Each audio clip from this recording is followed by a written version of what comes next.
This is Liam Hendricks, and you're watching Crosstown Crosstalk on the Barroom Network.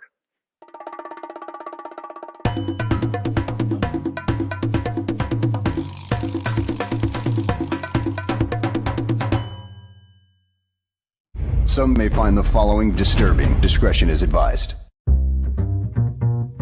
Every summer in Chicago, the sunshine spotlights the city's spectacular skyline. Its luxurious lakeshore, marvelous monuments, and the over 200 neighborhoods in the city. And it also brings to light two of the greatest sports franchises in the world. On the north side, it's the Cubs.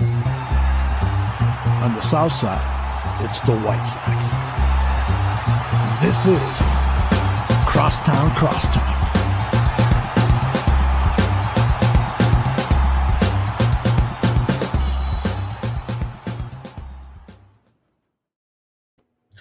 Hello and welcome to another very exciting episode of Crosstown Crosstalk presented by the Barroom Network. My name is Vinnie Parise, and I am riding one of the most wild trains I've ever been on as a fan of a sports team. Okay, when I was younger, my favorite sports teams were all pretty good. The White Sox were pretty good in the mid-2000s, with Konerko and Dye and Creedy and Burley and Garland and Pierzynski, the whole crew.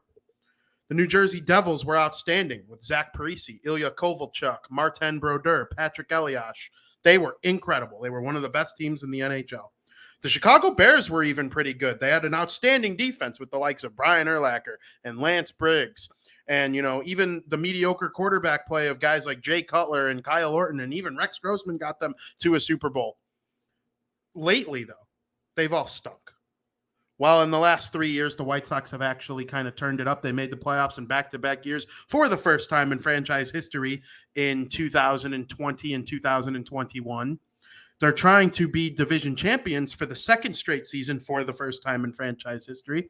That's not very good, but it's also kind of an overrated way to make fun of baseball teams because for the first 50 years of Major League Baseball's existence, the winner of the American League champion in the regular season and the winner of the National League champion in the regular season played each other in the World Series. So like when Yankee fans go 27 rings, you can laugh at them by about 20 of them because like I said, they were the best team in the regular season, so they got an automatic World Series bid. And then they just smoked the National League champion in a 7-game series. It wasn't too hard to win the World Series for the Yankees back then. So in the modern era, the Chicago White Sox, they're trying to do it, okay? So on September 15th, they are trying to make the playoffs, and that is unlike most years as a White Sox fan in my life. I'm thinking back. We talked about this on last week's episode. We also talked about it on South Burbs Hitman this week. When have the White Sox been in contention this late in the calendar year? Let's think. 2005. They won the AL Central and ended up cruising through the playoffs. They went 11-1 and won their first World Series championship in 90 years. The following year, 2006, they were arguably better. But their division was not arguably better, and they won 90 games, and they did not make the playoffs because the wild card wasn't what it is today with the extra teams making the postseason, and they missed the playoffs as a 90-something win team. The White Sox might make the playoffs this year without being a 90-win team, so times have changed. Okay, fast forward a couple years to 2008. You might remember that one miraculous year where both the Chicago White Sox and the Chicago Cubs made the postseason at the exact same time.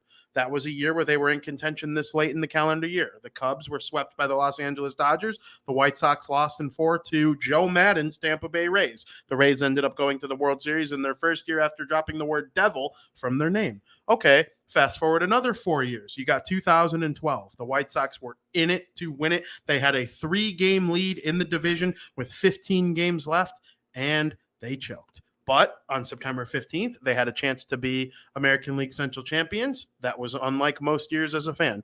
Then you have to go 8 years to get to 2020, where you will find the Chicago White Sox making the playoffs as a wild card team in the COVID-19 shortened 2020 season.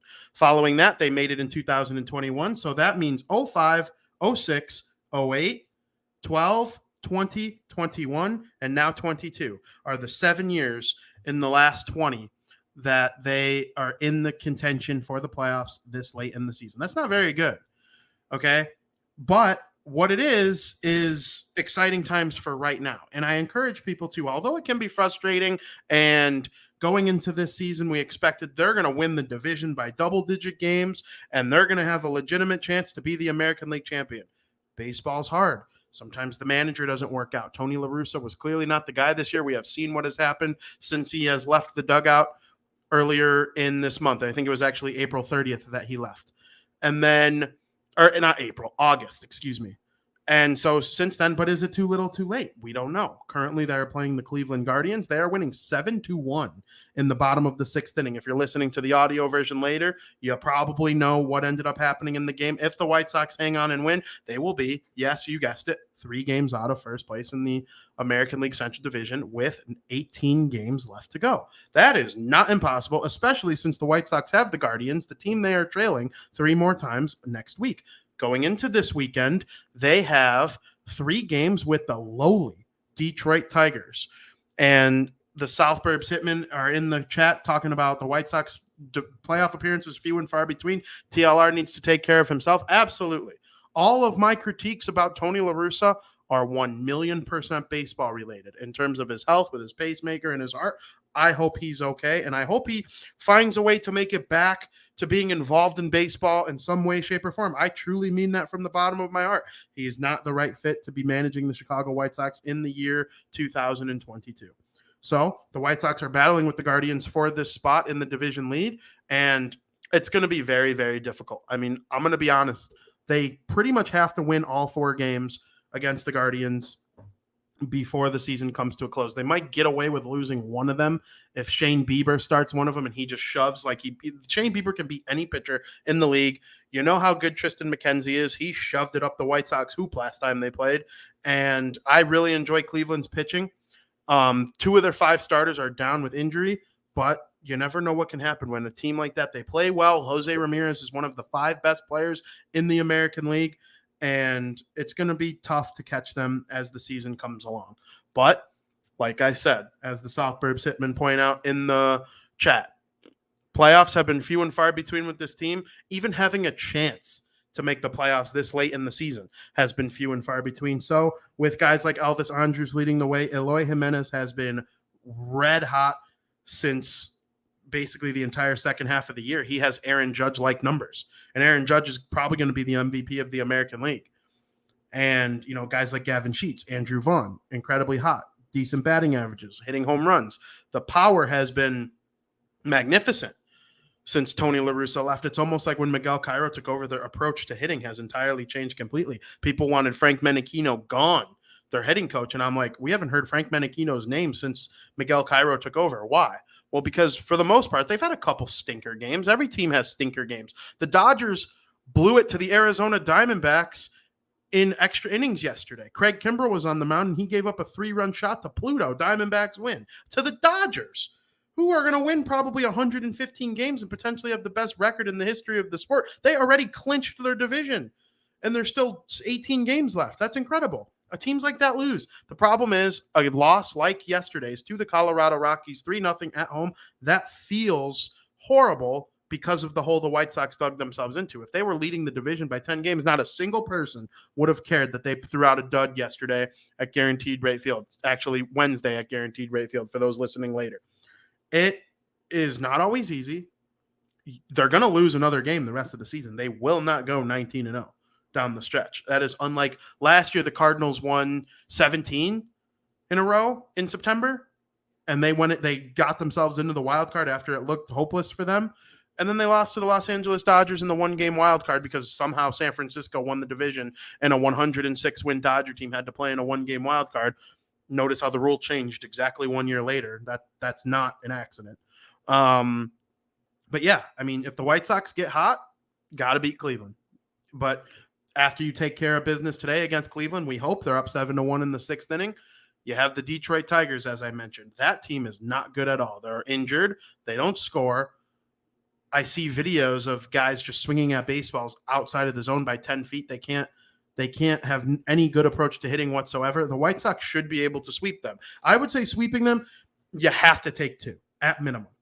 You have to take 2. But if you sweep them, hopefully you get some help from a couple other teams across the league as I'm checking right now to see who the Cleveland Guardians play. Oh, great.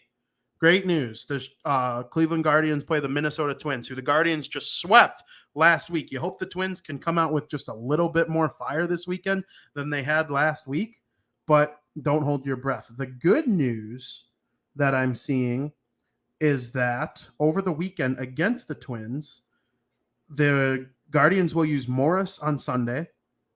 They will use Bieber on Saturday, and they will use McKenzie on Friday. Meaning, I would expect to not see either Bieber or you might see one of the two, Bieber or McKenzie against the White Sox, but they also might change things around. There's an off day for both teams. No, I'm incorrect. The Guardians play on Monday, and they're using Quantrill.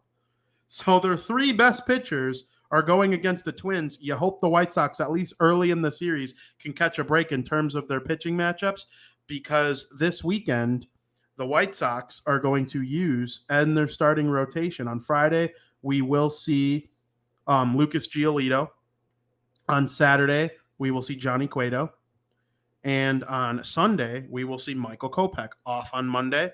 I'm assuming that means on Tuesday, you will see Dylan Cease ready to take on the Cleveland Guardians in that game, Tuesday, September 20th. Then you're probably getting Lance Lynn again, who's absolutely shoved today against the Guardians. You'll see him on Wednesday of next week. And then on Thursday, you're probably going to get Lucas Giolito, who, going into that game, if the White Sox have a little bit of luck, you might really need the best version of Lucas Giolito possible. We've seen him be in Cy Young contention. It hasn't been that great of a season all year long for him, but if there was a time for him to come up close or come up clutch, now's the time. So that's the White Sox and their hard fought battle with the Guardians. And it's going to be a fight to the finish. Cleveland following that will probably, let's look at their schedule a little bit. They have the Texas Rangers, who they have players who can make an impact on a team, and they can make things hard on any given opponent that they have. So they'll play them for 3 games. Then they have the Tampa Bay Rays. The Tampa Bay Rays are awesome.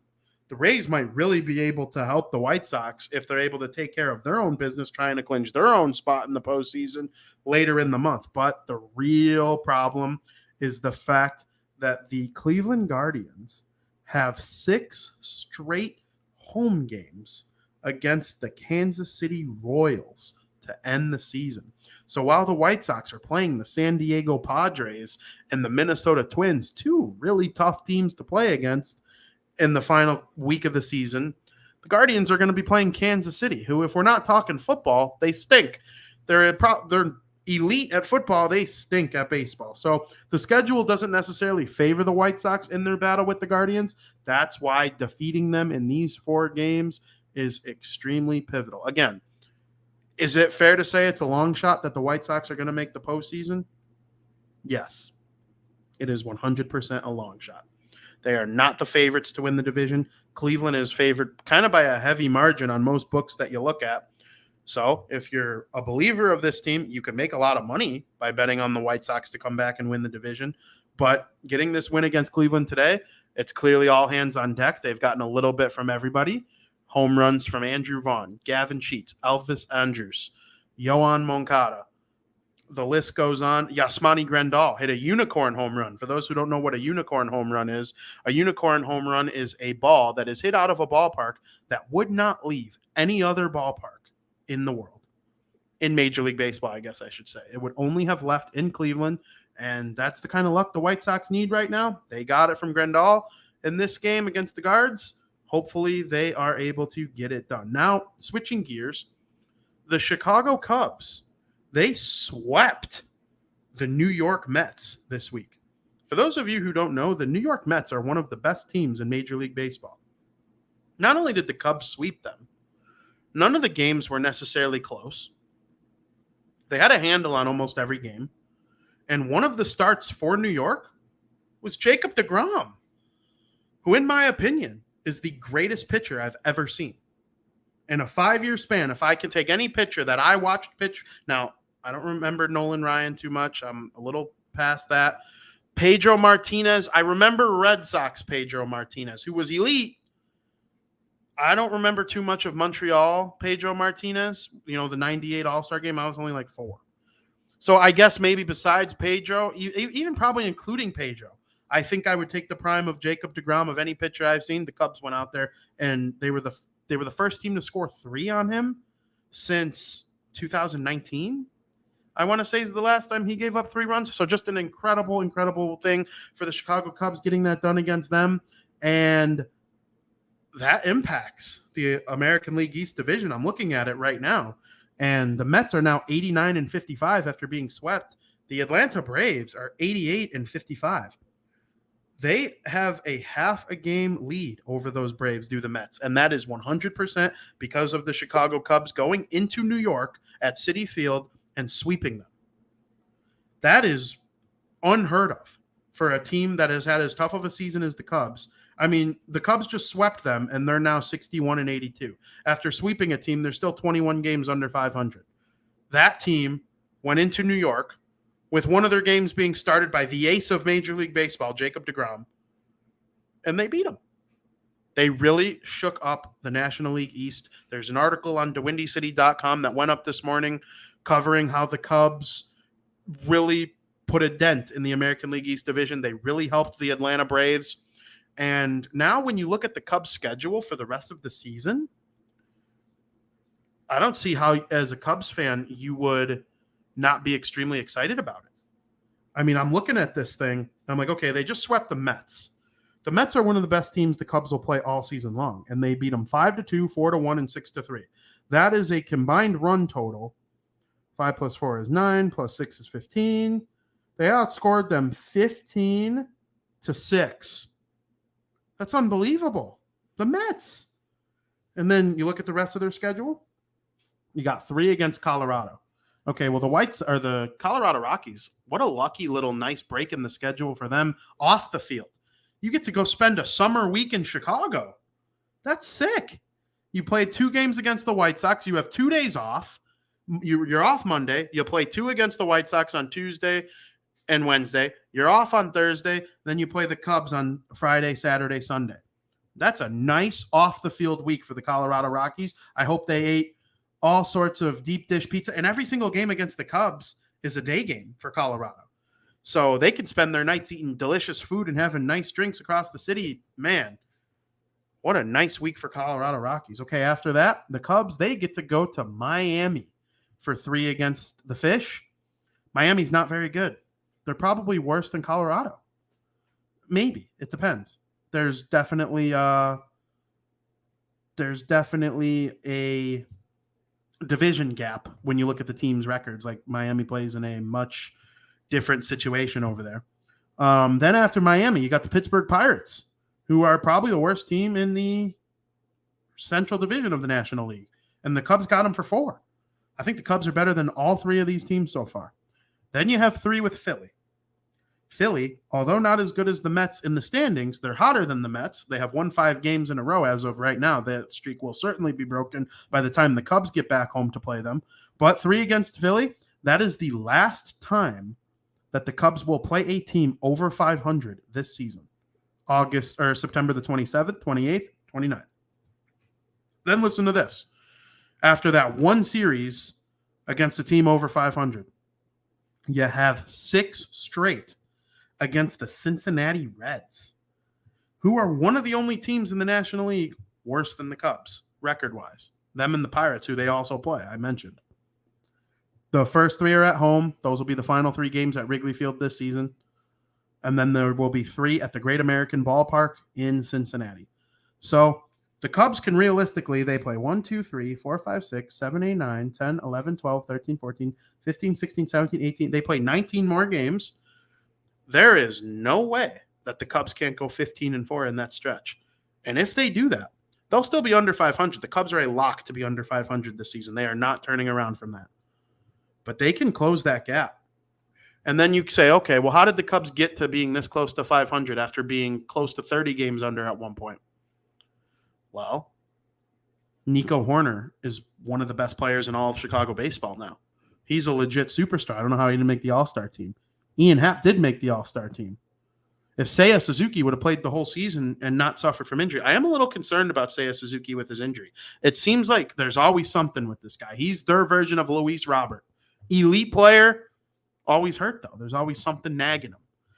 And then, of course, Wilson Contreras. We'll see what happens with both him and Ian Happ in terms of their contract.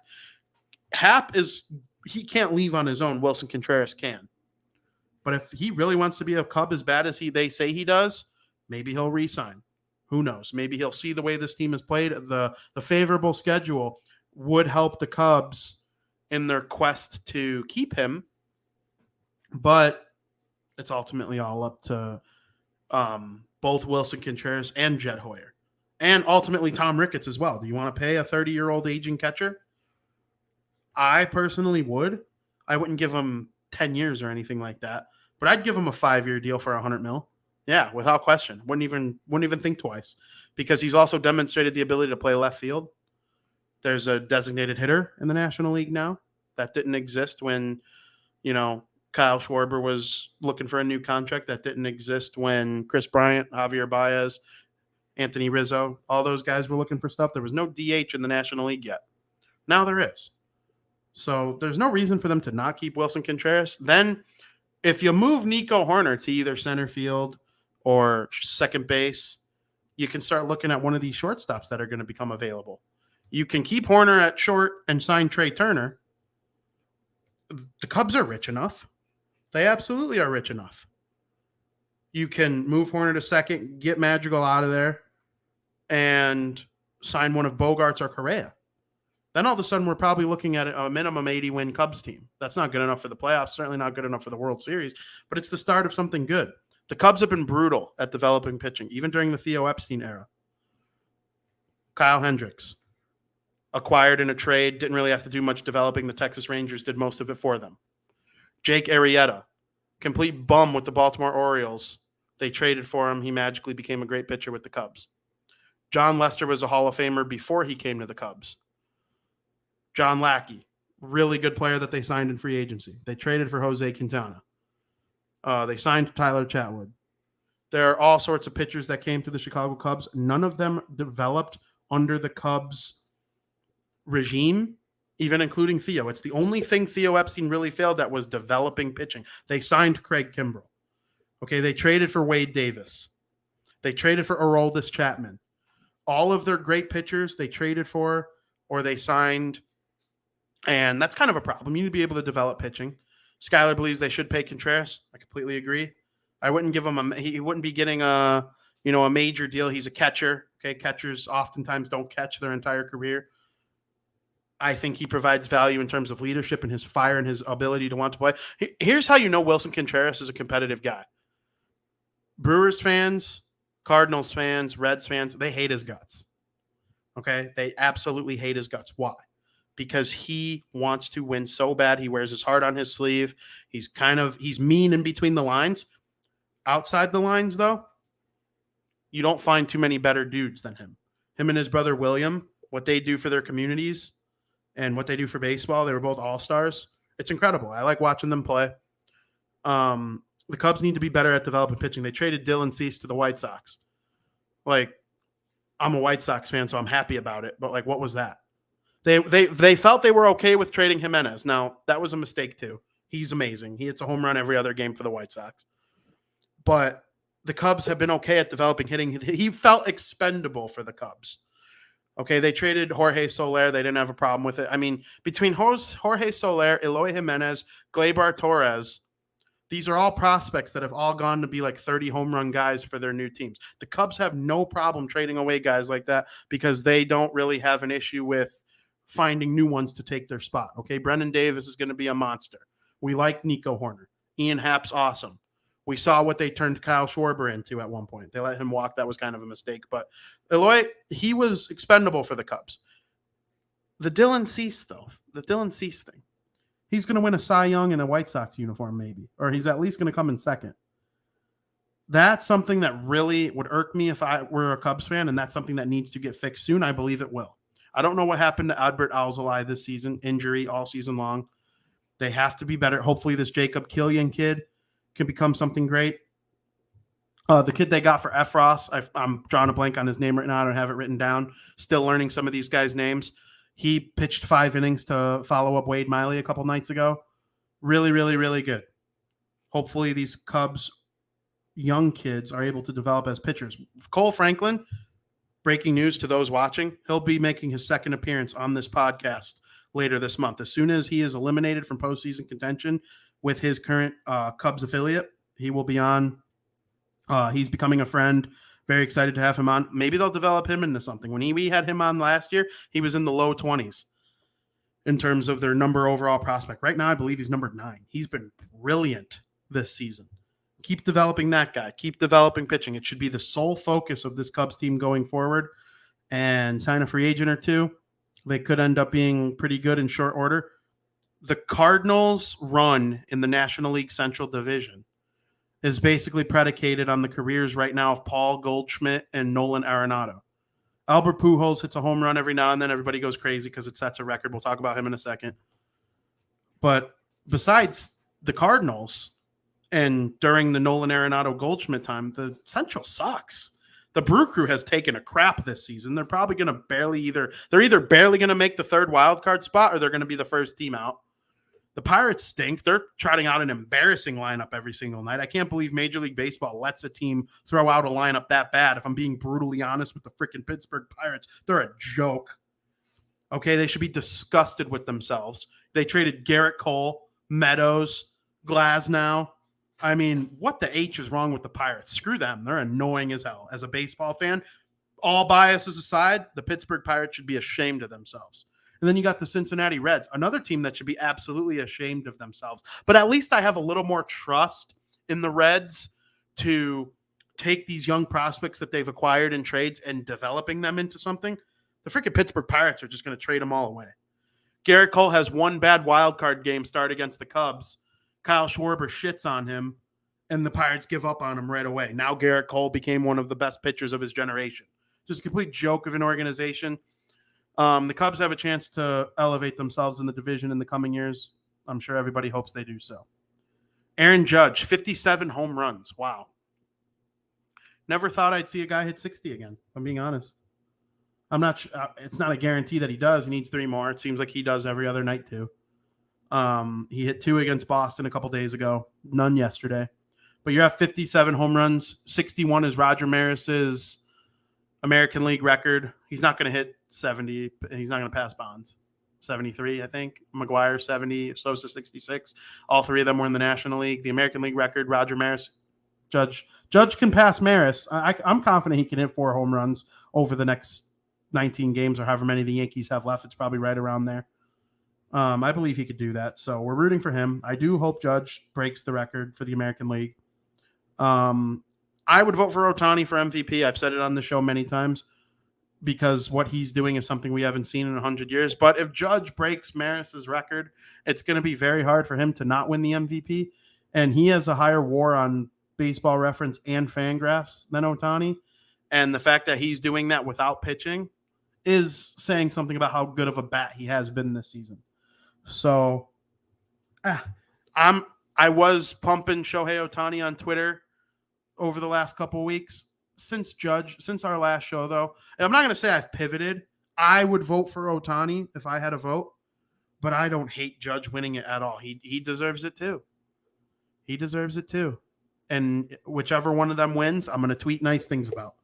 Albert Pujols, a couple nights ago, I believe it was Saturday, he hit home run number 697, breaking the career mark of Alex Rodriguez, who was 4th all-time. So now Pujols at 697 stands alone as the 4th greatest home run hitter of all time, only trailing Barry Bonds, Henry Aaron, and George Herman Babe Ruth. I hope Pujols gets to 700 really bad. Okay, he needs 3 more. He needs 3 more. If he hits 2 more, there are people that legitimately believe he'll retire with 699. And I'm thinking, like, have you ever seen the movie Mr. 3000? Bernie Mac? How the H, like, he came back all those years later just to get 3 hits because they deemed something about 3 of the hits that he had being not counting, and he came out of retirement to get his 3 hits.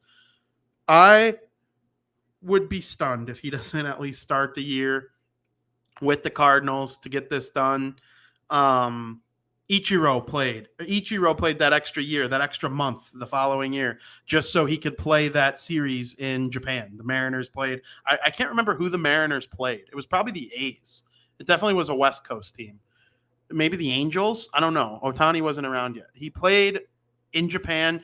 Then he retired like a month after the season started, maybe even days. Pujols has to do something like that. He can't retire with 699. If I'm the Cardinals, he's a split player this year. He only got in the lineup against certain pitchers.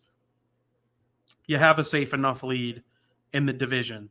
You have to put Pujols in the lineup close to every day. Hope he runs into a couple more and gets to 700. So that's what I'm rooting for. And, baseball's interesting right now, guys. Got all these great storylines. The top of the NL East is elite. The Mets and the Braves. And then the Phillies are going to be a wild card team as the third place team. The race in the Central, like I said, the Cardinals have it locked down. They have an 8-game lead over the Milwaukee Brewers. The Dodgers have it by 20 games over the Padres. And then you look at the National League wild card scene, and you have the Braves, the Phillies, and the Padres in that mix. The Brew Crew trails by 2. That's probably it. The Giants are 9 behind. They're done. So one of the Mets or the Braves will win their division. The other will be the top wild card team. And then either the Brew Crew or the Padres will be the final wild card team. My prediction is the Padres. In the East, the Yankees have pretty much wrapped up the American League East. It was looking kind of fishy there for a minute for the Yankees. They were struggling hard in the second half, but they have since been 8-2 in their last 10 on the back of a 4-game winning streak. They are just about finished in the division. Houston has it wrapped over the Seattle Mariners, which is just goes to show how good Houston has been as well, because the Seattle Mariners have the best record in the American League since June 1st, and only the Los Angeles Dodgers have a better record in the league as a whole since June 1st. So the fact that Houston was able to keep up pace just enough to have the division over the Mariners is very incredible. I'm excited to see what those two teams are able to do in the playoffs. And then, of course, the White Sox and the Guardians battling it out for first place in the Central Division. That should be really fun. The White Sox are currently winning 7-2 in Thursday's game. And the loser will probably miss because the White Sox are 6.5 out of the wild card spot. And the Guardians would be 3.5 games out.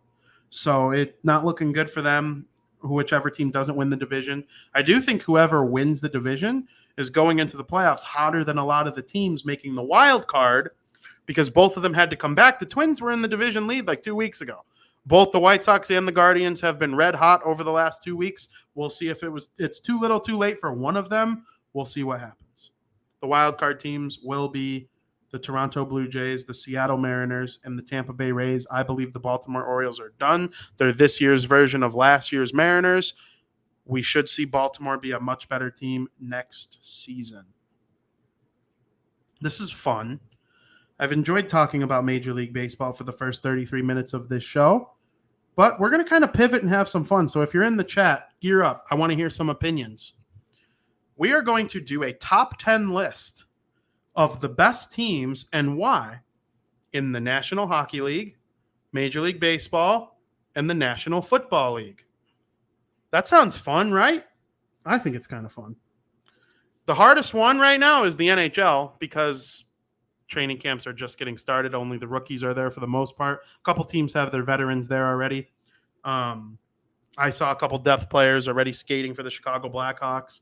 Obviously, my favorite team, the New Jersey Devils, their rookie prospect showcase is getting ready to get going. So we'll start with the NHL. I encourage everybody to watch Bar Down Talking Hockey every Wednesday at 2 p.m. because me and Frank Mueller are going to go over this list. I'm going to get his opinion, and we're going to bring it to that audience as well. So at number 10, I have the Vegas Golden Knights. The Vegas Golden Knights missed the postseason last year. That's why they're only at 10.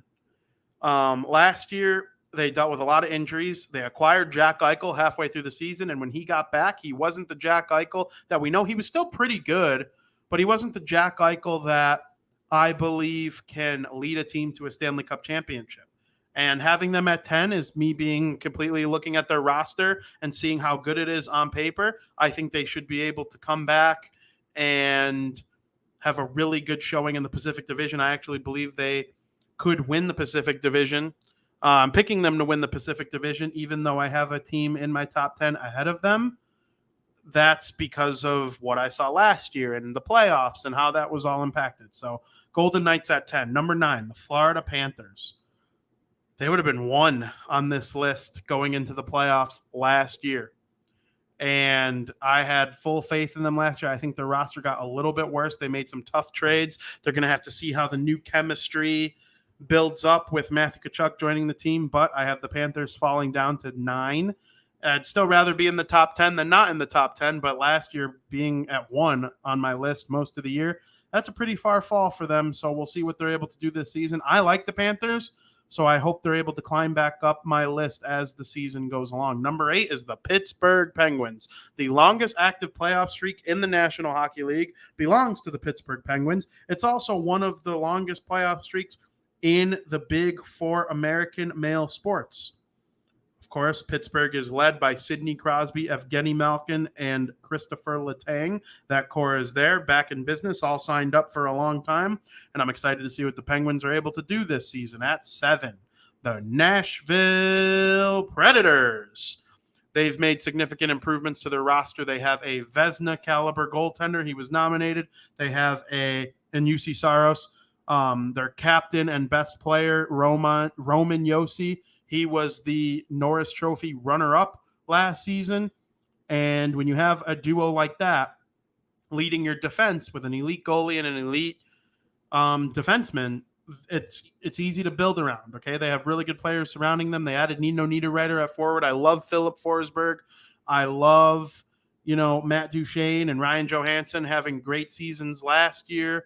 It should be a lot of fun to watch this Nashville Predators team this season. At number 6, the New York Rangers. The New York Rangers have, in my opinion, the second best goalie in the National Hockey League with Igor Shesterkin. Their forward group is led by former Chicago Blackhawks superstar Artemi Panarin.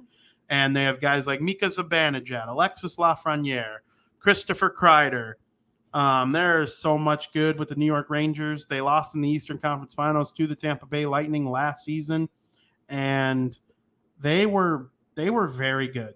And I think they're going to be very, very good again. They have a chance to win. I have them coming in second in the Metropolitan Division, but they could easily win it, and they're going to be dangerous once the playoffs roll around because of their goaltending and because of the fact that they have, in my opinion, top 3 defensemen. I talked about Roman Josi coming in second for the Norris Trophy. Well, the year before, the trophy was won by Adam Fox, and I think the world of Fox.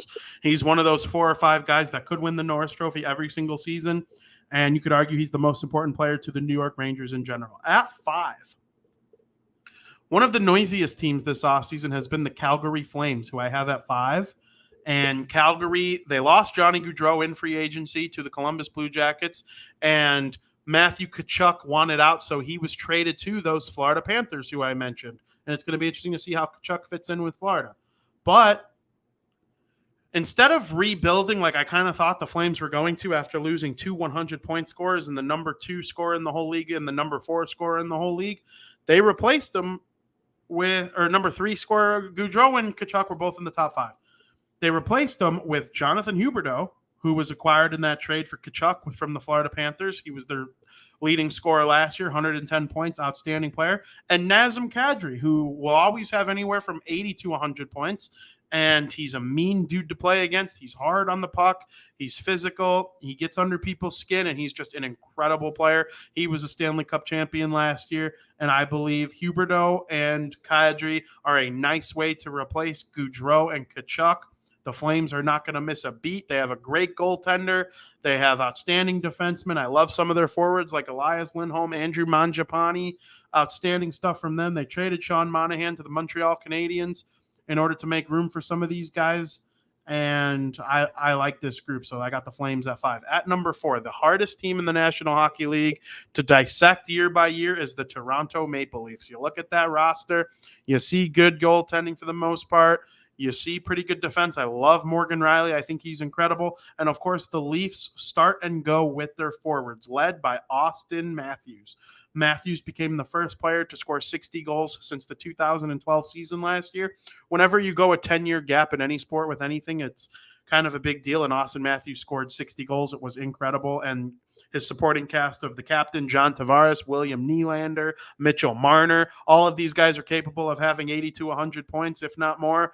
And the forward group is really good. I like some of the depth on the team. A guy like Matthew Bunting is really, really nice to have around. And I'm excited to see what the Maple Leafs are able to do this year. Every single year I put my faith in them, and then they take a crap on my face in the playoffs.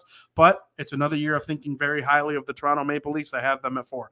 Number 3, one of the best teams in the NHL, the Carolina Hurricanes. They just continue to get better and better. Every single year they find ways to replace guys they lose.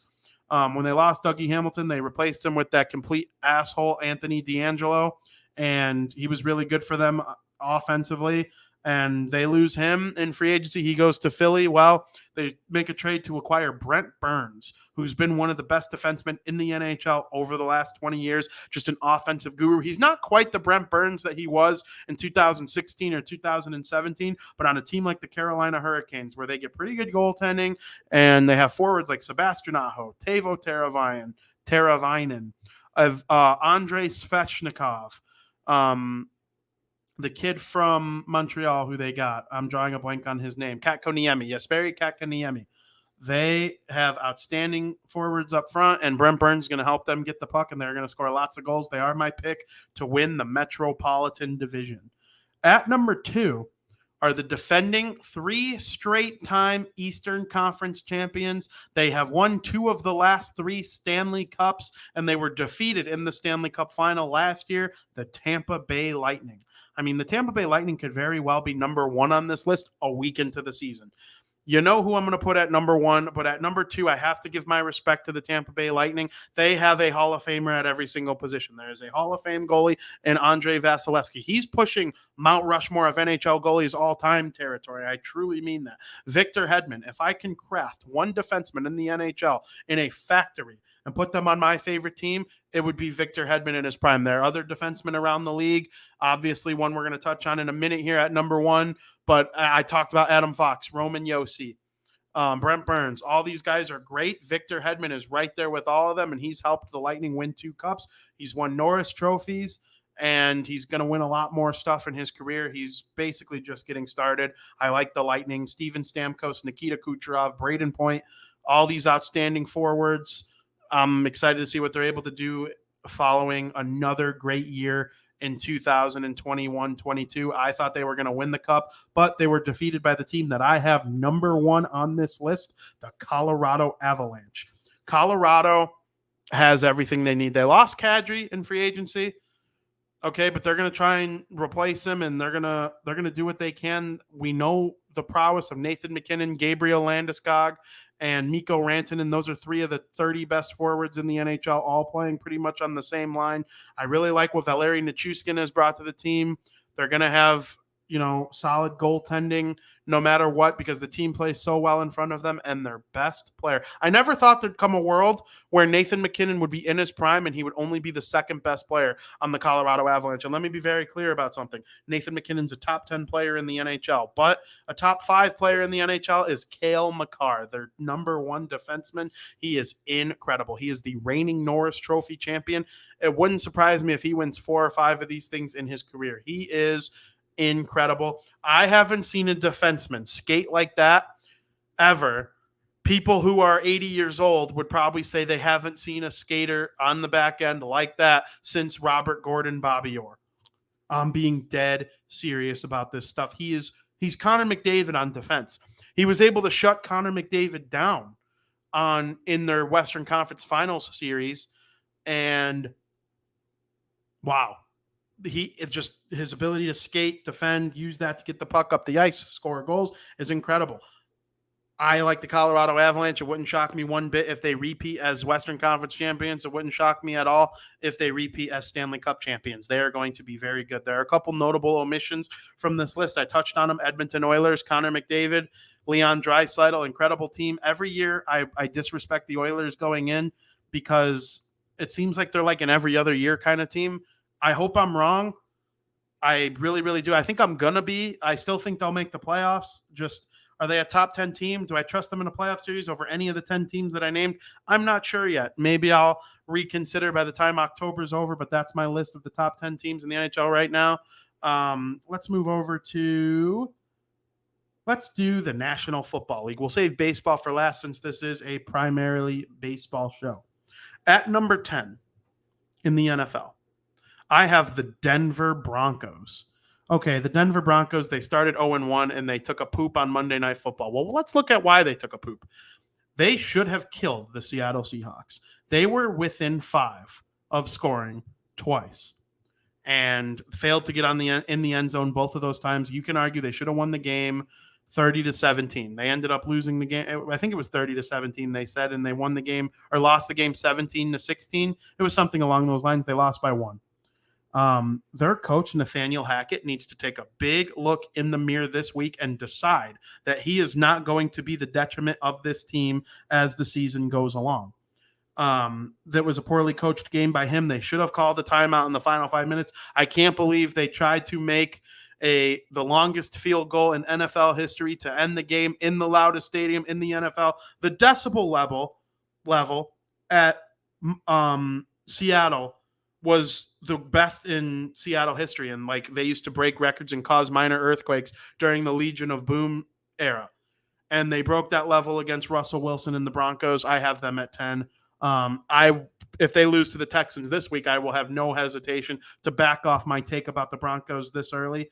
But, I still believe the Broncos will get it done and be one of the best teams in the league. But again, need to be better on the goal line, need to be better with game management late. At number 9, we're going with another 0-1 team, the Cincinnati Bengals. Well, why are they 0-1? They played in a weird game. Joe Burrow was not good in the first half against the Pittsburgh Steelers. And then he really kind of turned it on in the second half. And they came back all the way. It was like a 20-point deficit that they came back from. And Fearless McPherson from last year looked like Fearful McPherson this year. He was not good as their field goal kicker. They lost the game because of it. You know how overtime could go either way with teams and, one field goal here, one field goal there. That was the detriment of the Cincinnati Bengals this week. I still think they'll bounce back, win the AFC North, and all will be fine and dandy for Joe Burrow and company. At number 8, the Philadelphia Eagles. They're getting the most out of Jalen Hurts. I don't want to hear no more Jalen Hurts disrespect. He's not an elite quarterback. He's a good quarterback. The Eagles have a pretty nice roster. They know what they have with him, and they play to their strengths. I think they will be the winner of the NFC East division. And I honestly think the NFC is so wide open that if you could find a good price on them winning the NFC, throw some cash on it. There's no reason not to. Philadelphia Eagles are very, very good, and they get the most. I like the way they're coached. I like the way they use Jalen Hurts. And it's going to be interesting to see how the rest of the season goes for them. They'll have some tough games, but they'll also have some games like against the Detroit Lions where they'll score lots of points. The Lions scored some garbage points late in the game. I actually think the Lions are better than most people give them credit for as well. So them making it close late during garbage time doesn't exactly surprise me. But Eagles at 8. Number 7, the Tampa Bay Buccaneers. Tom Brady and company. The team as a whole didn't look very good for most of the game. Their defense did, though. Their defense held the Dallas Cowboys to 3 points. That's the least in the NFL through 1 week. They're the only team that did not score a touchdown. And that's a lot because of the way Tampa Bay played on defense. There's a new defensive coach, and Tom Brady looked like Tom Brady in the game. He found a way to win a football game. They're having some serious injury trouble with some of their playmakers. Obviously, Godwin is going to be out, or at least got hurt in that game. There's no Gronk. There's no Antonio Brown. It's Tom Brady trying to figure it out on the fly. He always does. And if we see them as a top 3 team by the end of the season, you should be 0% surprised. At number 6, a team I've talked very highly about on Bar Down Talking Hockey with Frank Mueller, took some flack for it during the summer for thinking that they would be the NFC North champion, and that is the Minnesota Vikings. The Vikings have an incredible offense. Kirk Cousins is an underrated quarterback. He's not a good elite quarterback, but he's good enough to win games. And when you have a player like Justin Jefferson, you saw Aaron Rodgers go up to him after the game against the Green Bay Packers, in which they killed the Packers, and said, "You were the best player on either team today." That's high praise from a guy like Rodgers, who's one of the best to ever play. Justin Jefferson and the Minnesota Vikings with other weapons like Thielen. Thielen would be the Bears' number 1 or number 2 receiver. I mean, he's very, very good. They have a good running back with Dalvin Cook. I like the way that their offensive line played. Their defense was solid, and Aaron Rodgers wasn't able to do much. There were a couple drop passes by receivers, which certainly helped Minnesota, but they won the game, and I think they're going to win a lot of games this season. Number 5, another purple team, the Baltimore Ravens. The Baltimore Ravens are led by Lamar Jackson, who is one of the most disrespected quarterbacks in the history of the NFL. He's top 10. He throws over the field very, very well, and he makes plays with his legs. He got to 10,000 passing yards and 5,000 rushing yards. Is that the stat? Faster than Michael Vick did for the fastest in NFL history. He's able to make plays with his arm when he needs to, and he's able to run the ball. And people say, well, if you shut down his running, then he's not going to be effective. A, I don't believe that to be true. I think he can throw it just enough to help this Ravens team win. And B, well, yeah, you could say that about a lot of guys. If you shut down Russell Wilson's running, he doesn't have a Super Bowl. But guess what? Good luck shutting that down. That's the thing that just grinds my gears so much. Good luck shutting it down. He's not like Trey Lance out there running around getting killed. He knows how to slide. He knows when it's time to take a hit. He knows when it's time to take a slide. He knows when to throw. He's very smart on when to run. And I credit the Ravens for developing this entirely interesting offense around him. I think they're going to win a lot of games this season. I'm starting to think that they might actually be the team that comes out as the AFC North champions. I picked the Bengals preseason, but the Ravens are very, very good. At number 4, a team we will see tonight, the Los Angeles Chargers. Justin Herbert is one of the very best quarterbacks in the NFL, and I believe he has a chance to go on and do great things. I believe he will be a Super Bowl champion, and the Chargers are very, very good. I like what they did on their defense. Khalil Mack made an incredible difference for them this week. They had a bunch of pass rushes and deflected balls and sacks, and the Chargers were all offense last year, and their defense was a big problem. That's why they missed the postseason. You combine having a top 5 quarterback with a defense like that, and you're going to get a really good team. We'll talk about their opponent in just a few minutes. Number 3 is a team that's also 0-1. Now, another bad week could get them out of the top 10 entirely, but I don't believe that that's going to happen for the Los Angeles Rams. I have them at number 3. They were number 2 last week, and I'm still only dropping them one spot down to 3 because they have plenty of talent. I just think the team they lost to is still yet to be named on my list, and there's just no reason to drop them down too far after losing an opening game to a team that's probably better than everybody, right? I mean, you know who I'm talking about, and they're going to be on this list in a little bit, but the Rams. They have a great quarterback with Matthew Stafford. I hope he's not actually injured. I'd like to see them get another weapon or two for this season. Their defense didn't look like it normally does, but I think that'll correct itself as the season goes along. I am not going to overreact to the Rams losing their first game of the season to a team that's probably just better than them. At number 2, I have the Kansas City Chiefs. I struggled with this one. I was going to put them at number 1, but I couldn't do it. I put them at number 2. I'm well aware that as a fan-sided employee, my monetary well-being is invested in the Kansas City Chiefs because that is our biggest pull as a company, and I like the Chiefs a lot, though. I mean, they do everything right. They got the elite quarterback. They got an elite coach.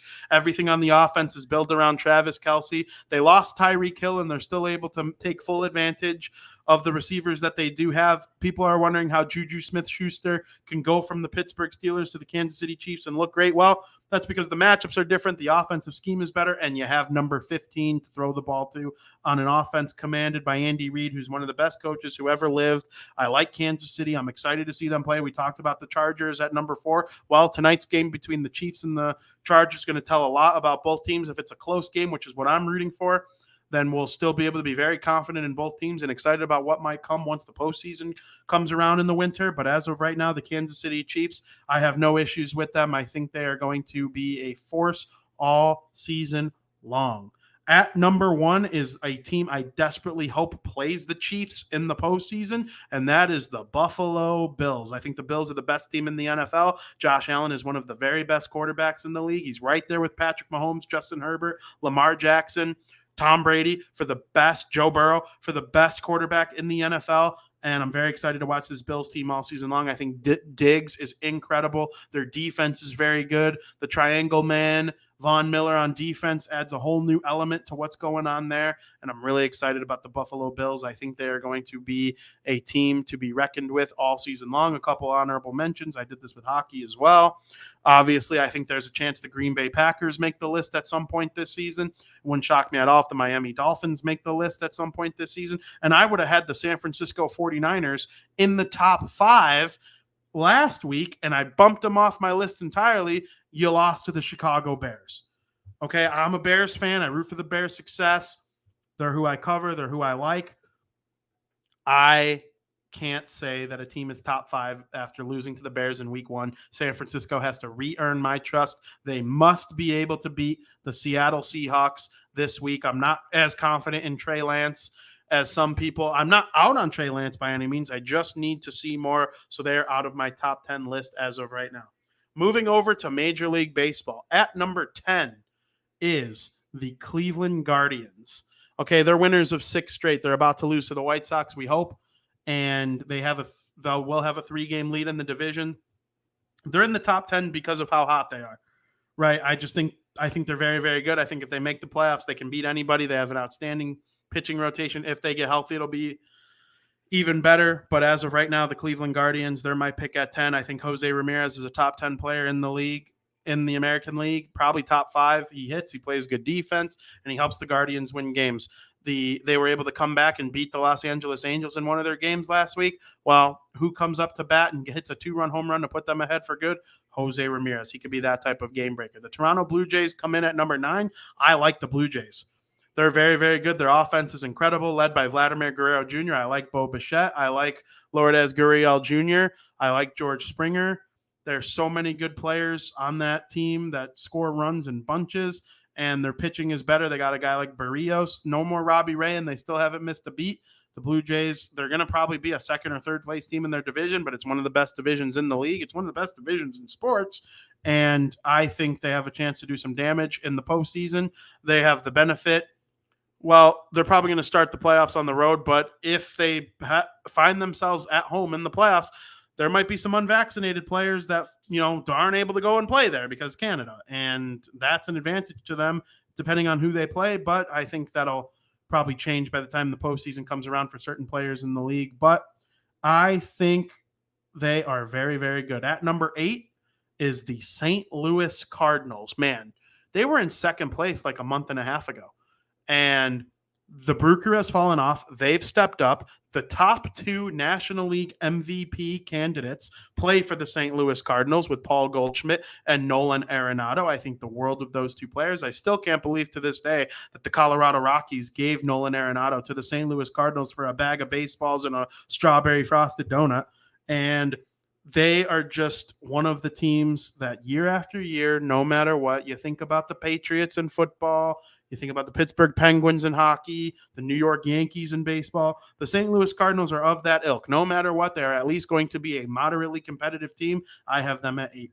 At number 7, the American League version of the Cardinals that isn't the Yankees is kind of the Tampa Bay Rays. They're just always kind of hanging around, always finding guys off the scrap heap that end up being very, very good. It's about time we see them get a superstar like Wander Franco and get him all signed up long-term, and hopefully he's able to really get going with this team and help lead them to their first ever World Series championship. I don't think that's coming this year, but they're definitely in the mix. They come in at 7. At number 6, a team I've talked about a lot, the New York Yankees. They would have been off this list entirely a week and a half ago, but they've won a bunch in a row, 8 of their last 10.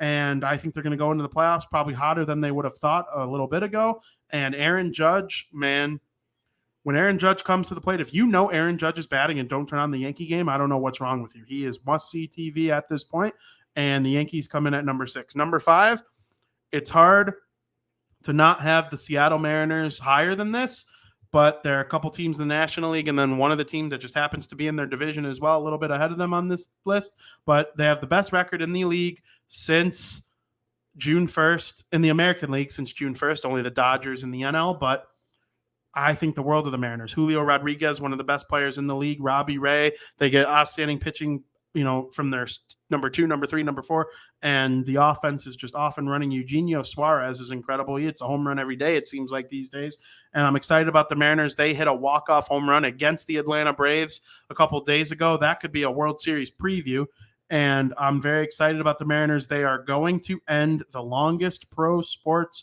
playoff drought in a couple days, and I'm very excited to see it. When I find out that the Mariners are a couple outs away from clinching the postseason, I think that's one of those things that, like, I pull out my phone and turn it on right then and there, because that's going to be like the celebrate, like something you just don't see very often. Years, decades go by without seeing teams like that end a playoff drought of that caliber. And I'm excited for the Mariners and their fans. And I think once the playoffs roll around, they are dangerous. They can beat anybody. It would not at all surprise me if they win the World Series. At number 4, the New York Mets. They were just swept by the Chicago Cubs. Otherwise, they'd probably be number 3 on this list. But I had to drop them down a little bit. Their record helps keep them where they are right now. And the fact that going into a playoff series, you could run Jacob deGrom, Max Scherzer, Chris Bassett, Taijuan Walker. I mean, it's a really good Mets team. Peter Alonso, Francisco Lindor lead the offense. And if they can get their crap together, they have one of the best lineups in the league. I don't see any reason to be out on the Mets just because of one tough series against a hot Chicago Cubs team. And the division is not a guarantee anymore. They kind of blew that. And the team that has a chance to win it right there with them is the number 3 team on my list, the Atlanta Braves. The Atlanta Braves are the 2022 defending World Series champions, or 2021 World Series champions, after just a glorious run in the second half of last season and poning basically every single person that they play in the playoffs, including the Los Angeles Dodgers and the Houston Astros. Hint, hint, you might hear both of those teams in a couple seconds. And the Braves are just really, really, really good. Nobody should want to play them. Austin Riley is just off the hook. They have Matt Olson playing first base. I almost said Greg Olson, football on the mind. Matt Olson playing first base, just really, really good stuff from him. I like their pitching. And the Braves with Kenley Jensen, who leads the league in saves. I mean, who would have thunk that he would leave the Dodgers, go to the Braves, and lead the league in saves while the Dodgers are giving walk-off home runs up using Craig Kimbrell. It's just a stunning turn of events, but that is what it is. At number 2, a team I've touched on a lot, the Houston Astros. The Houston Astros keep getting it done. They let Carlos Correa walk, and this Pena kid comes up, and he's sick. It's like, hey, why did the Astros let Correa walk? Well, because every single player they touch turns to gold, right? And, Tucker, amazing. Alvarez, amazing. They still have Altuve. They still have Gurriel. They made a trade for a backup catcher. Maldonado is the only player in their lineup that's not a home run threat, and he's an elite defensive catcher, maybe the best in the league. So the Houston Astros, they've been able to hold off the red-hot Mariners kind of by a lot, and their winning percentage since June 1st isn't much below the Mariners, so that's how they've been able to stay afloat, and they're going to win the NL West or the AL West again, and they're going to make another deep run in the playoffs. I think you can count on that. At number 1 is the Los Angeles Dodgers. You're not surprised at all by this. They are one of the best teams in any sport. Their lineup 1 through 9 is probably the greatest major league lineup I've ever seen. Again, wasn't around for the 27 Yankees. I think this Dodgers team could compete with the 27 Yankees. In fact, I think they'd sweep them. And they have good pitching. They need to get their bullpen sorted out over the next 3 weeks. Otherwise, they will be bounced early in the playoffs. But looking at their roster, I can't help but put them anywhere but number 1, just outside the top 10. If the Chicago White Sox stay hot enough and end up taking the division lead over the the Cleveland Guardians, it's going to be hard to not have them at number 10. The Philadelphia Phillies just missed the cut because they've won 5 in a row, and they're third place in their division. But the 2 teams ahead of them are the Braves and the Mets, who are both top 5 on this list. And I had to leave them out, but barely. But we'll see what happens. So that's my list of the top 10 teams in the NFL, NHL, and MLB. I was excited to bring it to everybody and kind of go over it throughout the second half of this show.